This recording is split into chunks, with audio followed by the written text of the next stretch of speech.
আসসালামু আলাইকুম গাইস। বৃহস্পতিবার বিকালবেলা একজন লোকের শেষ ঘরের কাজ করার জন্য আমি চট জেলখানা চলে আসলাম। এসে এই কাজটি করলাম। আমার সামনে দুইজন মুরব্বী, একজন বসে আছে আর একজন দাঁড়িয়ে আছে। ওই হয়তো মুরব্বীটি এই কবরকে দেখে ওনার খুব চিন্তা ধরে গেছে। আমাদের সবাইকে একদিন মৃত্যুর স্বাদ গ্রহণ করতেই হবে। হায়রে মৃত্যু, যা কার কখন আসবে কেউ জানি না আমরা।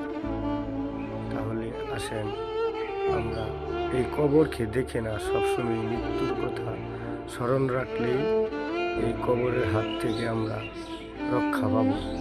আল্লাহ তাআলা যেন সবাইকে এই কবরের হাত থেকে রক্ষা করেন, আমিন।